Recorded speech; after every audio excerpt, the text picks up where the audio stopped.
Des heures décisives dans la crise irakienne. Les États-Unis menacent. Bagdad a perdu sa dernière chance, dit Washington. Le rapport sur son armement est une violation des résolutions de l'ONU. Hans Blix, le chef des inspecteurs, juge également le document insuffisant.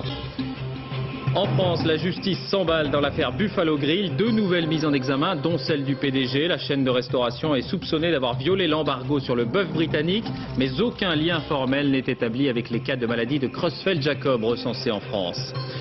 Enfants, délinquants, parents responsables au tribunal de Bourg-en-Bresse, le procureur requiert 4 mois de prison avec sursis contre une mère de famille. 2 de ses fils sont accusés de vol, incendie et dégradation à répétition. Nouveau drame de la route à Blagnac au lendemain de la mobilisation anti-chauffard. Une voiture a percuté un abribus en fin d'après-midi. Il y a 10 blessés, dont plusieurs dans un état grave. Enfin, le dilemme des bergers du Mercantour. Pour la première fois, un éleveur de moutons a été mis en examen pour avoir tué un loup, espèce protégée. Son troupeau avait été attaqué 3 fois. Les bergers se mobilisent derrière lui. Bonsoir à tous, merci de votre attention. On commence donc avec la crise irakienne, peut-être en train de se jouer ce soir. Après avoir pris connaissance du rapport de Bagdad sur ses armements, les États-Unis estiment que l'Irak est en état de violation patente de ses obligations, que le pays a perdu sa dernière occasion de s'y conformer. Cela signifie-t-il que la guerre est programmée ? On en saura plus dans quelques minutes avec la déclaration du chef de la diplomatie américaine, Colin Powell. D'abord, la réaction des chefs des inspecteurs de l'ONU à New York, Pascal Golomer. Ce n'est qu'une première analyse, certes, du rapport irakien. Mais Hans Blix sait en arrivant au Conseil de sécurité qu'elle pèsera lourd dans les discussions à venir entre les 15 pays membres. Qu'a donc trouvé le chef des inspecteurs dans ces 12 000 pages remises par Bagdad le 7 décembre dernier? Rien de bien nouveau. Pas de preuve en tout cas de destruction des stocks d'armes ou des produits chimiques ou biologiques dont les inspecteurs des Nations Unies avaient établi l'existence en 1998. Mais Hans Blix ne parle pas aujourd'hui de violation patente de la résolution des Nations Unies. L'absence de preuves, dit-il, nous amène évidemment à ne pas avoir confiance en l'Irak à propos de son désarmement. Nous avons besoin de preuves et nous continuerons à les chercher à travers de nos inspections qui vont se poursuivre. Hans Blix a souligné le bon déroulement de ces inspections qui ont débuté en Irak le 27 novembre. Aucun incident, aucun site fermé à double tour. Mais l'ambassadeur américain se montre beaucoup moins confiant et hausse le ton. Une nouvelle fois. Il y a selon lui violation de la résolution du Conseil de sécurité, car l'Irak ment par omission en ne donnant aucune information nouvelle et ne donne aux États-Unis aucune certitude sur sa volonté de se conformer à ses obligations de désarmement. Personne au Conseil de sécurité n'a parlé pour autant de déclencher la guerre, mais la menace se fait de plus en plus pressante. Hans Blix reviendra devant les 15 pays membres le 27 janvier prochain, ou peut-être avant. Tout dépendra des Irakiens. À Washington, en direct avec nous, Étienne Lénart. Étienne, quelles sont les intentions, quel est le climat, quelles sont les intentions qu'on devine du côté de la Maison-Blanche ce soir ? Écoutez, la première réaction officielle, David, interviendra dans un peu plus d'une demi-heure. Colin Powell, le ministre des Affaires étrangères américain, va tenir une conférence de presse. Il devrait dire à son tour que selon les États-Unis, l'Irak a violé de façon caractérisée avec sa déclaration la résolution des Nations Unies, mais qu'en même temps, pour l'instant en tout cas, cela ne justifie pas le déclenchement d'une intervention militaire. Dans les semaines qui viennent, les États-Unis vont probablement demander un renforcement des inspections de l'ONU en Irak. Ils vont demander notamment que l'on puisse interroger les scientifiques irakiens qui travaillent sur le terrain en Irak, sur les programmes militaires. L'objectif final des Américains étant de pouvoir bâtir un dossier à charge, un dossier d'accusation à charge suffisamment convaincant pour que le moment venu, ils puissent se représenter devant le Conseil de sécurité des Nations Unies et que tous les membres de ce Conseil de sécurité soient forcés de reconnaître que l'Irak a menti, que l'Irak n'a pas désarmé et que donc cela justifie une intervention militaire, le moment venu intervenant selon les sources entre la fin du mois de janvier et la mi-février. Merci Étienne, on vous retrouvera donc à la fin de cette édition, après la déclaration de Colin Powell, dans une grosse demi-heure donc. Autre réaction avec une tonalité plus douce, entre guillemets, celle de Dominique de Villepin pour la France. Il souligne qu'il y a des zones d'ombre dans cette déclaration irakienne, mais il indique également, il relève également la coopération des Irakiens avec les missions d'inspection de l'ONU. On y revient donc à la fin de cette édition. L'affaire Buffalo Grill maintenant, y a-t-il eu précipitation de la justice ou bien faut-il parler de scandale national? Deux nouveaux dirigeants de la chaîne de restauration ont été mis en examen pour homicide involontaire, ce qui signifie bien que la justice enquête sur une possible contamination de clients par la maladie de Creutzfeldt-Jakob. Pourtant, à ce jour, aucun lien n'est avéré. Il est question de fraude et peut-être d'importation de viande britannique. Sophie Rodier, Isabelle Quintard. Les tables sont dressées, mais le restaurant reste désespérément vide. Après la mise en examen pour homicide involontaire de 4 dirigeants de Buffalo Grill, la sanction a été immédiate. J'attendrai un peu quand même de voir. Ah oui, les résultats d'une enquête et tout. Non, j'attends. Je préfère. Je pense, c'est quand même préférable. On ne va pas quand même exposer nos enfants nous-mêmes à des risques. Perquisition, saisie de documents. Depuis plusieurs mois, les enquêteurs soupçonnent Buffalo Grill d'avoir importé frauduleusement du bœuf britannique après l'embargo de 1996. En pleine crise de la vache folle, dans les restaurants, le discours était bien rodé. On nous avait dit de dire que la viande venait d'Amérique du Sud, d'Argentine, du Brésil, du Paraguay, du Uruguay. On faisait confiance à la direction en nous disant qu'il venait d'Amérique du Sud, par conteneur, soi-disant. Par conteneur, qu'ils nous disaient. C'est-à-dire qu'on a menti, si vraiment ça se concrétise, on aurait menti aux clients. Si la fraude à l'embargo reste à prouver, certaines pratiques douteuses étaient connues depuis longtemps par les salariés de Buffalo Grill. Ces étiquettes, c'est des produits que j'ai personnellement trouvés dans les frigos. Vous voyez, là, ça correspond du 20 septembre et c'est des produits que j'ai trouvés le 21 septembre et ils étaient à la consommation pour la clientèle. Ils étaient périmés. Ils étaient périmés, oui, ils étaient périmés. Alors moi, qu'est-ce que j'ai fait? J'ai fait un courrier à la direction en expliquant ce problème. Bon, la direction, elle a mal pris parce qu'ils estimaient que je racontais des histoires et je cherche à les nuire, quoi. Malgré ces dysfonctionnements, malgré les soupçons de violation de l'embargo sur la viande britannique, rien ne permet pour l'instant d'établir une quelconque contamination par la maladie de Creutzfeldt-Jakob. Ce soir, Buffalo Grill affirme les règles sanitaires ont été respectées dans tous les restaurants. Oui, il faut rappeler que la chaîne compte 260 restaurants en France, 6700 salariés. Et puis à noter que l'Office de la viande britannique s'étonne ce soir, je cite, de l'amalgame entre une affaire frauduleuse et une maladie humaine. Dans un restaurant, on ne mange ni cervelle ni moelle épinière, mais de la viande. Or, les scientifiques ont toujours affirmé que le prion, l'agent de la maladie, ne se trouve pas dans le muscle. Voilà pour cette déclaration. Qu'en est-il par ailleurs des contrôles? En France, ils se sont beaucoup développés ces dernières années. François Baudonnet. Voici une carte que normalement vous ne devriez plus voir. À partir d'aujourd'hui, un décret publié au journal officiel oblige les restaurateurs à mentionner l'origine de la viande qu'ils servent à leurs clients. Sur les menus donc, ou par affichage dans l'établissement. Une décision prise bien avant l'affaire Buffalo Grill, mais qui tombe à point nommé. Depuis 1997, les restaurateurs pouvaient tout connaître de la viande française. Le lieu de naissance, le lieu d'élevage, le lieu d'abattage et même l'endroit de la découpe. En revanche, pour les viandes en provenance d'autres pays européens, il a fallu attendre le 1er janvier dernier pour que les restaurateurs disposent des mêmes informations. Depuis la première crise de la vache folle, en tout cas, les services vétérinaires et la répression des fraudes ont considérablement renforcé leur contrôle. Pour vérifier la traçabilité, ils en ont effectué plus de 80 000 en 6 ans et seule une centaine de contrôles a donné lieu à une amende. En France toujours, ce procès à Bourg-en-Bresse qui relance une question d'actualité. Les parents doivent-ils répondre devant la justice des actes de délinquance de leurs enfants lorsqu'ils sont mineurs? Oui, a répondu le procureur qui demande 4 mois de prison ferme contre une mère de famille. 2 de ses fils de 14 et 16 ans ont été plusieurs fois interpellés. Ce n'est plus du laxisme mais de la complicité, a lancé le magistrat. Aurélia Guim. Vol de voiture, feu de poubelle, dégradation volontaire. Dans la petite commune de Péronas, Maxime, 14 ans, et son frère aîné de 16 ans ne font pas vraiment figure d'ange. Mais avant qu'eux-mêmes ne comparaissent devant un tribunal, c'est à leur mère que la justice a décidé de demander des comptes. Je crois que lorsqu'on exerce l'autorité parentale, on doit s'occuper de ses enfants. On ne peut pas se retrancher derrière une espèce de dépassement. Je suis submergé, je ne peux pas contrôler mes enfants. On doit prendre des dispositions de façon à ce que les enfants ne sortent pas la nuit, ne fassent pas les 400 coups. Ce n'est plus du laxisme, mais de la complicité à laisser faire. Le procureur n'a pas mâché ses mots et réclame 4 mois de prison avec sursis à l'encontre d'Isabelle, une mère de 46 ans qui s'avoue parfois dépassée mais jamais négligente. Je ne suis pas laxiste, il y a des interdits. Le fait d'autoriser un enfant à rejoindre les autres enfants de leur âge, je ne savais pas que c'était un délaissement de mineur. Moi, délaissement, c'est abandonner. Donc je ne mets pas mes enfants dehors, ce n'est pas un abandon. Le tribunal s'est donné jusqu'au 8 janvier pour rendre son jugement, le temps de vérifier l'intention coupable de la mère.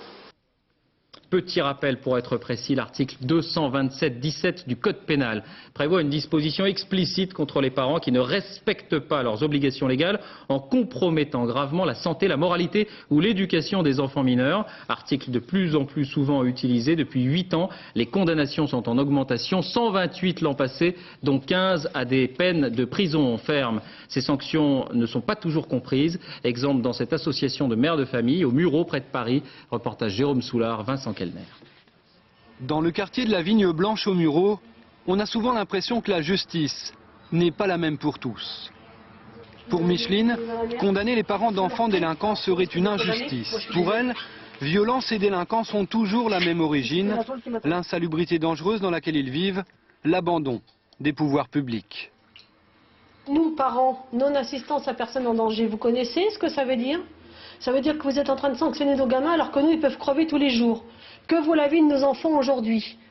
Comment stopper cette spirale de violence? Les juges doivent-ils sanctionner les parents? À la Vigne Blanche, on ne comprend pas cette disposition. Moi, je vois pas pourquoi je serais condamné, moi, si mon gamin il fait une bêtise. Surtout s'il a 14 ou 15 ans. Déjà, il est jugeable, on peut lui mettre une petite sanction, je sais pas moi, 15 jours d'intérêt généraux à laver les carreaux dans... Je sais pas moi... Qu'on puisse condamner vraiment un parent qui n'a pas pu encadrer son enfant par manque de moyens, ça peut paraître ambigu. On a des jeunes qui ont été des délinquants et puis tout, qui sont exprimés qu'ils en veulent aux parents. Et vous croyez que si on condamne les parents aujourd'hui, ces jeunes vont être un peu sensibilisés? Dans ces quartiers sensibles, les habitants, parents et enfants sont toujours les premières victimes de l'insécurité. Ici, la justice a donc bien du mal à se faire comprendre. La délinquance encore, consternation au lycée polyvalent de Chenevière dans le Val-de-Marne. Un engin explosif, une petite bombe artisanale a endommagé l'établissement. Il s'agissait d'un tube métallique contenant une mèche et différents produits dont du chlorate de soude. Pour le personnel et les élèves, c'est un cran de plus qui a été franchi. Écoutez. C'est quoi le sentiment des professeurs ce matin? Oh, ils sont déçus, voire un peu écœurés par le comportement de certains jeunes. Franchement, moi, ça me fout un peu les boules parce que je me dis que ça a été là, ça aurait pu être n'importe où, quoi. Tu as raison. Et je pense que c'est le cas de tous les élèves qui sont dans cet établissement et ils en ont marre que ça se passe comme ça. Un fait divers chasse l'autre et l'actualité suit son cours, mais certains événements marquent les esprits. Nous avons voulu retourner à Vitry, 2 mois et demi après la mort d'une jeune fille brûlée vive en pleine cité. Personne n'a oublié, notre équipe a rencontré des proches de la victime et notamment ses 2 sœurs, elles ne s'étaient jamais exprimées. Enquête Fanny Auvergne, Delphine Detry, Nabila Laïb. Elle s'appelait Sohane, elle avait 18 ans. Le 4 octobre dernier, elle a été brûlée vive ici, à Vitry, par un garçon du quartier. Du drame, il ne reste qu'une plaque commémorative. Pour le reste, rien n'a vraiment changé, comme en témoignent ses 2 sœurs. Ça intéresse personne, une fille qui se fait brûler. C'est-à-dire qu'actuellement, ce qu'on a oublié, c'est ça? Exactement. On a oublié qu'une fille a souffert, qu'une fille s'est fait brûler, qu'elle avait même pas encore 18 ans. On nous a dit souvent que c'était un accident. Effectivement, un accident, séquestrer une personne, la brutaliser, je pense même pas à ça. Je pense aussi aux personnes qui sont violées. Je pense aux filles qui sont sujettes à des mots grossiers ou à des insultes. C'est des accidents, ça aussi. Hein. Les personnes qui ont fait ça se sont octroyées le droit de terroriser ma sœur, de la tuer, quoi, tout simplement. Et pourquoi? De ne pas la respecter parce que c'était une fille et parce qu'elle était faible. Parce qu'effectivement, elle est faible, nous sommes faibles. Faut pas se voiler la face, hein. L'illégalité existe, mais physique, c'est tout. C'est-à-dire que certains délinquants, certains assassins, certains caïds se permettent de se proclamer roi de la cité. Et à ce moment-là, roi de la cité, ça leur donne quoi? Ils ont le droit de faire tous les droits. brûler les individus, brûler les voitures, insulter. Je veux dire, c'est quand même la première fille qu'on brûle. Hein? Avant, s'attaquer aux poubelles, après aux voitures, mais là, c'est un individu. Et ça, c'est effrayant. C'est-à-dire qu'on s'arrête pas, c'est-à-dire quelque part, on n'impose pas de limite. Vous aimeriez quoi? Une réponse forte des pouvoirs publics, de la justice? Dites-moi. De tout. Hein. Une prise de conscience des personnes qui vivent dans ces ghettos. Et puis cette prise de conscience, bien évidemment, elle va être communicative. Auparavant, les femmes, elles se battaient pour pouvoir sortir, tout simplement. Maintenant, on se bat pour survivre. Et ça, c'est dramatique, quoi. Je crois que c'est facile de baisser les bras et puis de dire... c'est facile, ça voudrait dire que toutes ces personnes qui pensent comme ça, qui pensent que la femme est inférieure et qu'elle n'a pas sa place et c'est facile de la frapper, c'est normal de la frapper, c'est normal de faire ceci, cela. Je peux pas accepter ça. La lutte contre le terrorisme, le coup de filet de la Courneuve a bien permis d'échapper à une tentative d'attentat à l'explosif. En revanche, la piste chimique est écartée, c'est ce que confirment les analyses. Une seconde perquisition a par ailleurs permis de découvrir des détonateurs cachés dans une machine à laver. Et puis une cinquième personne a été interpellée. Le chef présumé du réseau, Mirwan Benhamed, considéré comme l'artificier, avait un lien avec la cellule qui préparait un attentat dans le métro de Londres. Précisément ces périodes de fête, et alors que le plan Vigipirate a été réactivé, la surveillance dans le métro est également renforcée. Mais comment faire? Comment discerner un comportement suspect? Reportage Yann Fronty, Ludovic Tourte. C'est une station de métro à risque, un lieu sensible. Châtelet-Léal, au cœur de Paris. 500 000 personnes transitent ici chaque jour. Alors, les rondes de police y sont très régulières. Nous avons des patrouilles qui longent les quais ou les correspondances en recherche de personnes ayant commis des infractions ou par exemple tout éventuellement dans le cadre du plan Vigipirate à la recherche de colis suspects. Une présence policière continue de 6 h du matin à minuit. 300 hommes patrouillent en alternance dans ces couloirs ou dans ces rames. Ils sont en liaison constante avec cette salle. De ce PC, on surveille les 326 stations du métro parisien avec une vigilance accrue à la veille de Noël. Il n'y a pas de définition précise du comportement suspect, mais c'est la vigilance du policier et surtout son bon sens qui vont révéler le comportement suspect, qui peut être une personne qui est dans une station de métro depuis un peu trop longtemps. Comme ce jeune homme par exemple. Bonjour. Lors de la fouille, les policiers découvrent sur lui des ciseaux trafiqués aux lames élimées. Il est immédiatement emmené au poste. Mais les patrouilles, c'est aussi ça, contrôler les poubelles, renseigner, se montrer, cela rassure les usagers. Avec tout ce qui se passe en ce moment, alors j'ai plus confiance parce qu'ils sont là, quoi. Plan Vigipirate oblige, une compagnie de CRS a même été appelée en renfort. Un dispositif policier qui devrait durer bien après les fêtes. Autre information à propos du terrorisme, le Français Jérôme Courtaillet et 3 autres personnes accusées et jugées aux Pays-Bas pour avoir préparé un attentat ont été libérés. Pas assez de preuves, estime le tribunal de Rotterdam. Jérôme Courtaillet devait être expulsé vers Paris en tout début de soirée. À l'étranger, situation toujours très tendue en Afghanistan. Une attaque à la grenade contre un camp de la Force internationale d'assistance a fait 3 morts, 3 Afghans, dont l'un des agresseurs, et plusieurs blessés à Kaboul. Parmi les blessés, on apprend ce soir qu'il y a 2 Français travaillant pour une ONG. En Turquie, un bras de fer a commencé entre les nouveaux pouvoirs d'inspiration islamiste et la présidence de la République. La présidence qui oppose son veto à une loi qui permettrait à Tayyip Erdogan, qu'on apercevait à l'instant, d'entrer au Parlement et de devenir ainsi Premier ministre. La mésaventure d'un restaurateur français à Moscou suite à une petite annonce. Il était parti retrouver celle qui pouvait devenir son épouse. Il a été capturé, retenu en otage pendant 6 jours par un groupe de malfrats. Dominique Derda sur place. Lionel Malabar a bien cru que jamais il ne ressortirait vivant du piège qui lui a été tendu. Quand il atterrit à Moscou le 11 décembre dernier, le restaurateur de Brie-sur-Marne a rendez-vous avec une danseuse de 28 ans. Elle s'appelle Olga, elle est ukrainienne. Ils se sont rencontrés l'an dernier dans une discothèque à Kiev. Depuis, ils sont amis, et même un peu plus. C'est Olga qui a insisté ces derniers mois pour que Lionel vienne la rejoindre pour quelques jours à Moscou. Entre l'aéroport et le centre-ville, la voiture soudain s'arrête. 3 hommes montent à bord. Le Français est cagoulé, menotté aux poignets et aux chevilles et conduit jusqu'à une maison de campagne à une 50aine de kilomètres de la capitale. Le commando réclame 1 million d'euros pour sa libération. Évidemment, ils m'ont frappé pendant, ça a duré 2-3 heures, ils m'ont frappé et tout.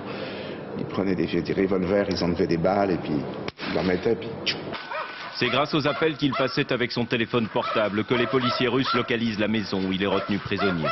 Les 4 preneurs d'otages originaires d'Azerbaïdjan sont tous interpellés avant même qu'ils aient le temps d'ouvrir le feu.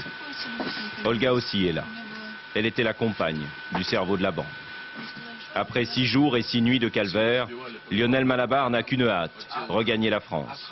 Mais avant de s'envoler pour Paris, il s'est rendu une dernière fois ce matin chez le procureur, histoire de s'assurer que ces tortionnaires resteront le plus longtemps possible derrière les barreaux.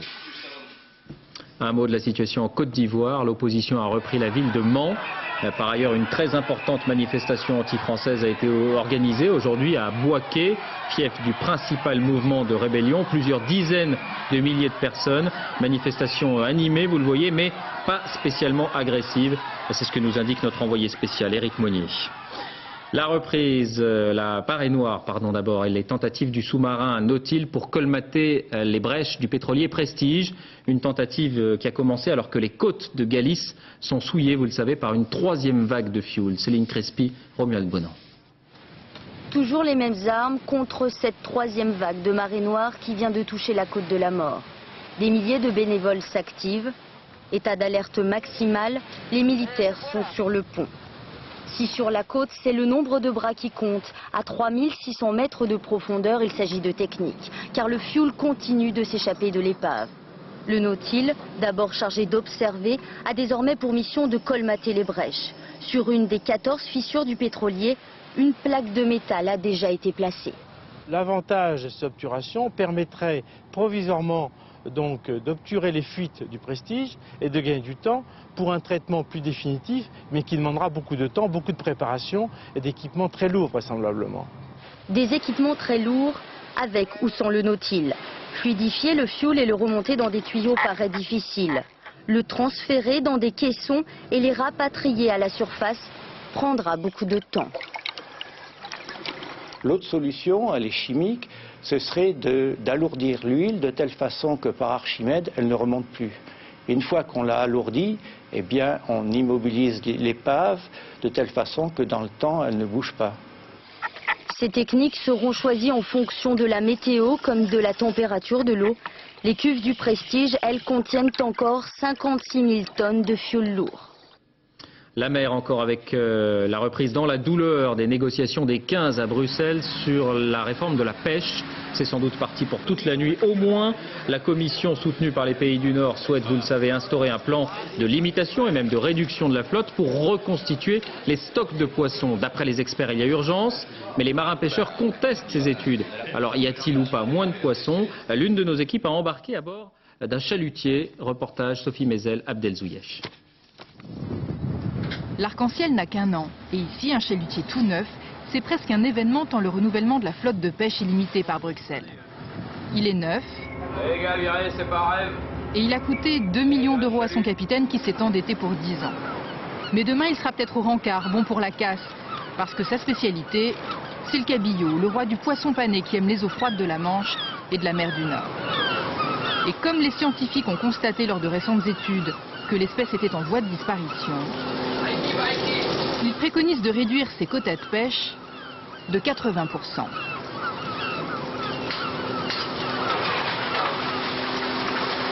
Actuellement, dans le coup de filet, là, on a 80% de cabillaud. C'est ce qu'on conteste. Si on nous enlève le cabillaud, il n'y a plus rien. Il n'y a pas moyen de survivre sans le cabillaud pour nous. D'autant que selon les pêcheurs, le cabillaud, c'est pas ce qui manque par ici. Ils réfutent les études et disent qu'il suffit de connaître les habitudes du poisson pour en trouver à la tonne. Savoir par exemple qu'il se pêche principalement la nuit. Mais avec le cabillaud, c'est aussi toutes les pêches dites accessoires qui risquent l'interdiction. Les poissons qui s'attrapent dans les mêmes filets, comme le merlan et l'encornet. Et comme il est impossible de faire le tri, les bateaux devront purement et simplement rester à quai. Alors ici, on n'y comprend plus rien. On n'a jamais gagné autant d'argent qu'en ce moment. Jamais, jamais. En 40 ans, je n'ai jamais fait des mises à terre comme je fais maintenant. Et on me dit, t'as plus le droit de pêcher parce qu'il n'y a plus de poissons. Du poisson, on en a pêché 20 tonnes en 3 jours semaine dernière. Cela fait presque 30 heures que l'arc-en-ciel sillonne à une dizaine de milles nautiques de Calais. Pas beaucoup de sommeil, pas beaucoup de répit, mais à tout ça l'équipage est habitué. Ce qui est plus dur, c'est l'angoisse qui les prend aux tripes quand ils pensent à leur avenir. Mais attention, ils ne se résignent pas. Il leur en faut beaucoup plus pour leur couper l'appétit, surtout avec un cabillaud aussi bon que ça. Voilà, évidemment, il n'est pas question de trancher ce débat sur la disparition ou pas du poisson. Rappelons d'ailleurs que les experts français ont été associés aux études européennes. Économie avec cette mesure passée inaperçue et qui limite la portée de la couverture maladie universelle. Elle a été votée par l'Assemblée nationale. Les étrangers en situation irrégulière n'en bénéficieront plus. Pour les autres, l'ouverture des droits est repoussée au premier jour du mois qui suit l'attribution de la décision. Politique encore, il n'y aura pas de référendum sur la loi constitutionnelle concernant la décentralisation. Jean-François Copé, porte-parole du gouvernement, l'a annoncé tout à l'heure. C'est la procédure du Congrès, c'est-à-dire de l'Assemblée nationale et du Sénat réunis à Versailles qui a été choisie. Ce sera sans doute à la fin du mois de février. Le groupe socialiste à l'Assemblée dénonce, je cite, cette volte-face de Jacques Chirac qui s'était engagé lors de sa campagne. La sécurité routière, hier nous évoquions les nouvelles mesures anti-chauffards. À peine 24 heures après, c'est un terrible accident qui vient d'avoir lieu à Blagnac, près de Toulouse. Une voiture a percuté un abribus, je vous rappelle le bilan, 10 blessés dont 4 graves. Sur place, Muriel Lassaga, David Bress. C'était en fin d'après-midi. Ce véhicule est allé tout droit s'encastrer dans cet immeuble. 10 jeunes entre 15 et 17 ans attendaient le bus à cet arrêt. Ils sortaient d'un centre d'apprentissage de formation. La voiture les a tous percutés. 4 blessés graves, les 8 autres sont plus légèrement touchés. Le conducteur, un homme d'une quarantaine d'années, est indemne, ainsi que sa mère, la passagère. Est-ce que le conducteur roulait vite? Je ne peux pas vous dire, mais par rapport à la distance parcourue quand il a perdu le contrôle et le choc dans le mur, oui, la vitesse devait être assez élevée. Et cette perte de contrôle serait due à quoi? À un malaise, d'après le témoignage de sa passagère. Ici, en pleine agglomération, la vitesse est limitée à 50 km/h. La gendarmerie n'a relevé aucune trace de freinage. Et les résultats de l'alcotest réalisés sur le conducteur n'ont pas été révélés. Ce soir, la ville de Blagnac, où s'est produit cet accident, a décidé de mettre en place une cellule d'écoute destinée aux apprentis du centre de formation d'où sont issues les jeunes victimes. Et toujours à propos de la route, au lendemain de la présentation de ces mesures, l'air du temps est à la sévérité. Le motard contrôlé à 206 km/h dans un tunnel de Toulon a été condamné à 2 ans de prison ferme. Rappelons qu'il était déjà sous le coup d'une suspension de permis. Son explication lors du procès, je vous la donne. Comme j'ai vu qu'il n'y avait rien devant moi dans le tunnel, je me suis permis d'accélérer un peu. Fin de citation. Et on y revient justement sur ces mesures annoncées hier. Question simple, qu'en ont retenu ceux qui prennent tous les jours le volant? À Rennes, reportage Olivier Sioux. On ne parle que de ça et pourtant quand il s'agit de passer à l'interro oral, ça coince un peu. Qu'est-ce que vous avez retenu des mesures annoncées hier contre l'insécurité routière? J'ai pas entendu. Allez, un effort quand même. Tiens, téléphoner en roulant par exemple, c'est combien de points en moins sur le permis? C'est 2 ou 3 points, je sais plus. 2 points, presque une bonne réponse. 2 points, j'ai pas trop analysé pour le moment, c'est 2 points. Évidemment, on analyse mieux les choses quand on se sent directement visé par une mesure, comme la visite médicale pour les plus de 75 ans. Ça ne me gêne pas dans la mesure où déjà, moi j'ai une visite tous les trimestres chez mon médecin qui me suit de près, alors je n'ai aucun problème actuellement. Le problème, c'est que le fou du volant, et hop le feu rouge, c'est toujours le voisin, surtout, vous savez, celui qui a une grosse voiture. Les types qui ont des grosses voitures et qui roulent trop vite, ça là par contre, là il faut tout de suite les contrôler. Mais les gens comme nous, bah non, moi je trouve que ça... Vous aussi avec votre Clio, vous pouvez rouler vite? Ah bah je roule vite, oui, ça m'arrive. Bref, l'enfer, c'est les autres. Et pourtant, à l'approche des fêtes et de ces tentations, c'est peut-être le bon moment pour lever le pied. Si l'on pouvait adopter des pratiques qui existent dans d'autres pays, qui sont des pratiques de sécurité de base, de taxi par exemple, ou de transport collectif, c'est certainement beaucoup plus efficace que de conduire en état d'ébriété, certainement. Allez, un dernier conseil pour la route, les infractions ce n'est pas seulement quand la voiture roule. Et de ce côté-là, inutile de compter sur la trêve des confiseurs. À propos de circulation, prenez vos précautions si vous devez prendre la route pour les vacances. Bison Futé annonce des journées orange demain et après-demain dans le sens des départs. Petit conseil aussi à ceux qui vont au sport d'hiver, les chaînes et la conduite sur glace. Reportage Virginie Fichet, Didier Guyot. Plus encore qu'à l'ordinaire, en hiver, la route des vacances n'est pas toujours un parcours élémentaire. Le verglas ou la neige peuvent par exemple se joindre au voyage. Première leçon donc, sur chaussée glissante, mieux vaut garder son sang-froid. Surtout, ce qu'il ne faut jamais faire lorsque vous sentez qu'une voiture vous échappe, c'est de paniquer et de vous jeter sur la pédale de frein. Là, si elle nous échappe, voilà. Si on freine, forcément, on va accentuer la perte d'adhérence et forcément, on va provoquer le tête-à-queue.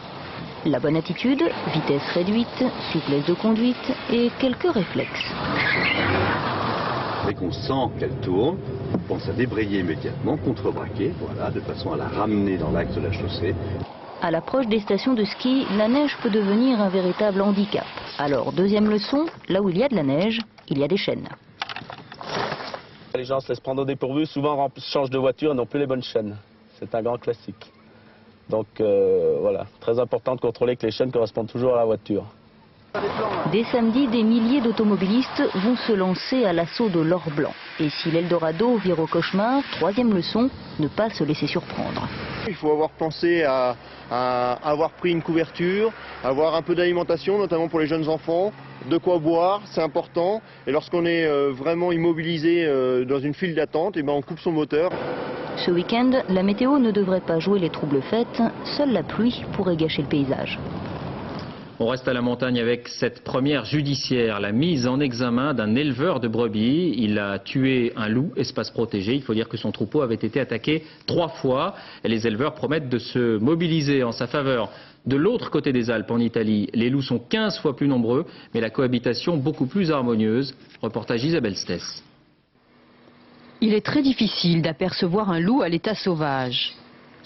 L'animal est peureux et solitaire, il est un survivant à plusieurs siècles de persécution. Pour sauver l'espèce, en cas d'extinction, quelques spécimens sont gardés en captivité dans les Abruzzes. Une région où le loup n'a jamais disparu, partant même à la conquête de nouveaux territoires. C'est un animal qui peut se déplacer de 100 km dans la nuit. Il peut parcourir de longues distances et l'espèce a peu à peu colonisé le territoire, jusqu'aux Alpes occidentales, en arrivant dans les Alpes maritimes et le Mercantour. Contrairement aux Alpes françaises, dans les Abruzzes, on entretient depuis toujours un rapport naturel avec le loup. Les éleveurs sont habitués à sa présence. Pour préserver leurs troupeaux, ils ont des enclos électrifiés et surtout ce qu'ils appellent l'arma bianca, l'arme blanche, le berger des Abruzzes. Il est très attaché au troupeau. Quand il sent l'odeur du loup, il aboie. Et le loup ne s'approche pas, il a peur. La préservation des troupeaux est à la charge de l'État italien qui a fait le choix de protéger à tout prix les 500 loups qui vivent sur le territoire et sont bien moins à craindre que les 100 000 chiens errants. Les dommages causés vraiment par les loups sont estimés à 20% par rapport à ceux causés par les chiens sauvages. À ceux qui veulent se débarrasser du loup, l'Italie montre l'exemple d'une cohabitation pacifique. Et pas seulement, parce que les fondateurs de Rome, Rémus et Romulus, furent élevés par une louve. Noël et ses incontournables. Ce soir, le foie gras, 70% des ventes sont réalisées en fin d'année. Conséquence, une baisse de la qualité. Les professionnels donnent un conseil, bien regarder les étiquettes. Elisabeth Esley, Jean-Paul Chausset. Au cœur du Périgord, sur le marché de Sarlat, les autochtones sont des connaisseurs. Ici, on vend très peu de blocs de foie gras. C'est pas notre tasse de thé, le bloc c'est du foie gras reconstitué. Et nous, ce qu'on vend le plus et qu'on propose toujours aux clients, c'est du foie gras entier. Mais tous les blocs ne sont pas de piètre qualité.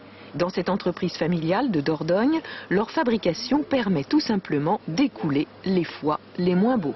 Donc voilà, un foie qui est dur, comme celui-ci, sera un foie que l'on va transformer en bloc. Parce qu'il est dur tout simplement et qu'il serait gras si on le faisait entier. Ce foie-là, qui est plus souple, qui est beau, ce foie-là ira très bien pour faire un foie entier parce qu'il est souple. Depuis 10 ans, un décret fixe très précisément la composition du bloc, à savoir une purée de morceaux de foie gras à laquelle on ajoute sel, poivre et 10% maximum de liquide, ici eau plus Porto. Malheureusement, ce produit reconstitué est victime de dérives. L'année dernière, la répression des fraudes a constaté 54% d'anomalies sur les blocs saisis, notamment d'importation. Un taux record dans le secteur alimentaire. Le consommateur achète du gras au lieu d'avoir un produit correct. Ça, c'est quand même inquiétant. Et en même temps, à la dégustation, des produits qui sont fades, avec des goûts quelquefois de viscères, de plumes, des odeurs non conformes, désagréables, on n'entendrait pas dans le foie gras. Difficile de dénicher l'oiseau rare. Même les grandes marques font maintenant du bas de gamme. Un bloc de foie gras, guère plus cher qu'un pâté de campagne, ce n'est pas sérieux. Autre produit de luxe dans un tout autre domaine, les chaussures. Tous les grands couturiers s'y mettent. Attention, les premiers prix tournent autour de 700 €, plus de 4000 francs, et ils peuvent être 5 fois plus élevés. Les modèles s'arrachent. Estelle Collin, Mathieu Drejoux. Dans ces ateliers, parmi les plus prestigieux du monde, on crée encore ce que l'on appelle le soulier sur mesure. Ici, chez Loeb, on chausse les grands de ce monde, chefs d'État, acteurs ou encore académiciens.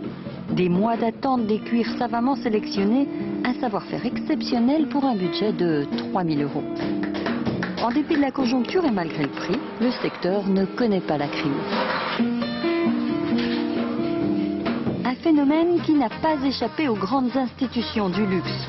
Premier prix pour eux, cette fameuse chaussure ensorcelle littéralement une toute nouvelle clientèle moins fortunée que les habitués. D'un point de vue socioculturel, je dirais que c'est souvent des produits hyper siglés ou en tout cas hyper identifiés. Ils font l'objet de campagnes de pub fréquentes, de parutions, etc. Donc ils sont reconnaissables et en les portant, la cliente elle sait qu'elle va s'associer directement à une certaine image de marque.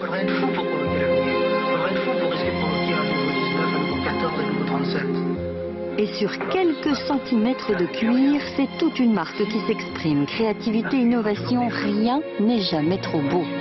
Le style prédomine sur le prix. L'important, c'est de faire rêver les gens. Donc il n'y a pas mieux pour un styliste qui peut laisser libre cours à son crayon et partir dans toutes les directions qu'il veut.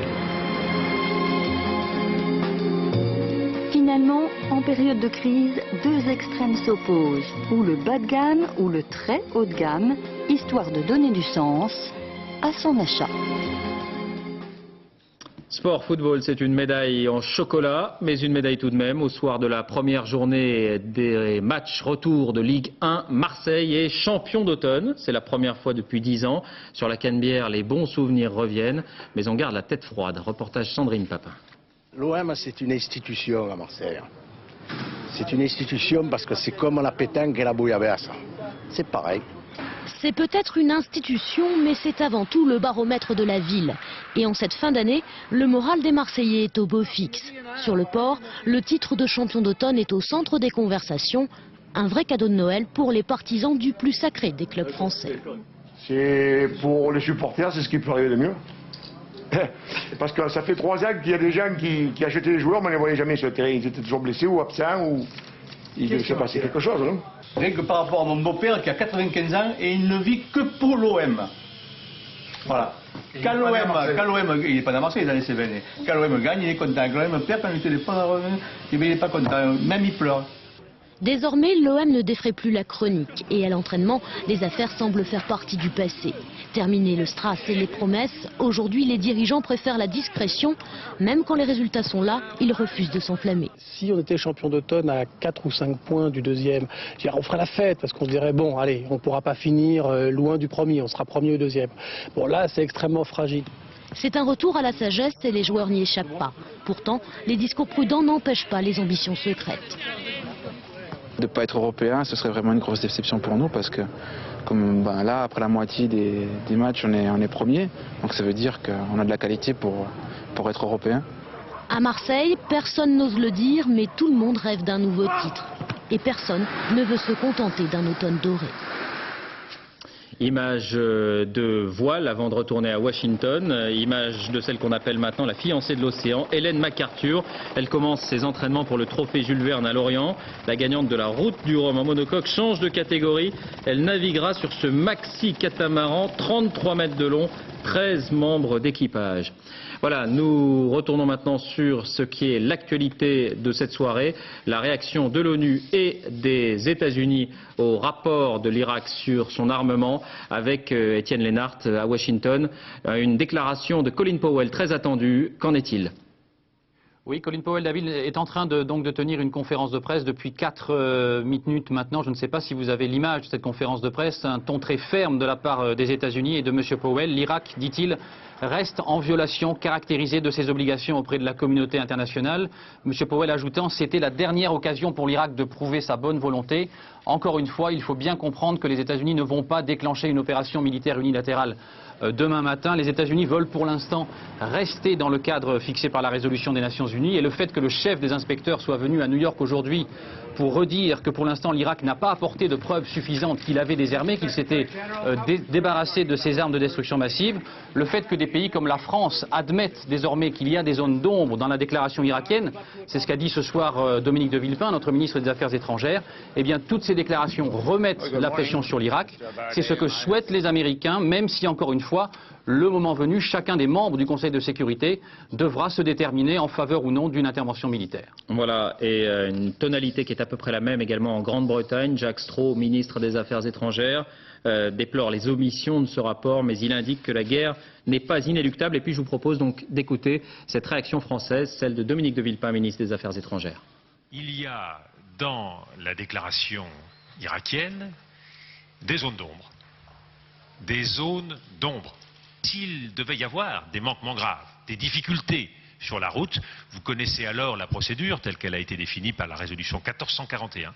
Le Conseil de sécurité, sur la base du rapport de M. Blix, devrait être saisi, examiner l'ensemble des options, y compris, bien sûr, le recours à la force. Vous voyez bien que la France, de ce point de vue-là, a une position claire et assumera à chaque étape toutes ses responsabilités.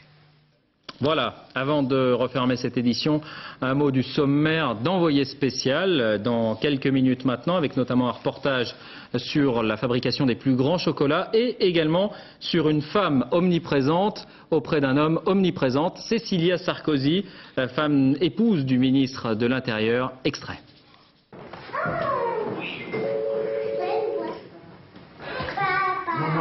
Non, je suis le Premier ministre. Oui. Jean-Pierre, pardon, j'ai oublié de te dire que ce matin... Au milieu des allées et venues, le ministre de l'Intérieur, impavide, annonce au Premier ministre l'arrestation de 3 terroristes présumés. Nicolas, je l'avais fait. Apparemment, la prise est importante. Ce succès de la police devient aussi un succès personnel pour le ministre de l'Intérieur. Il va le communiquer sans attendre à l'opinion publique. Ils sont en garde à vue, c'est des gros poissons. Pendant ce temps, Louis signe consciencieusement des papiers sur le bureau de son père.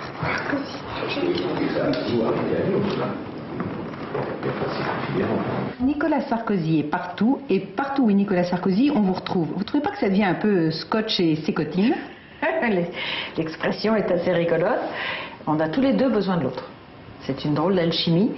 Ça fonctionne comme ça depuis longtemps. Moi, j'ai vraiment besoin de lui à titre personnel. Je pense que quelque part, il doit avoir aussi besoin de moi, puisqu'on a toujours travaillé ensemble et que ça marche pas mal comme ça.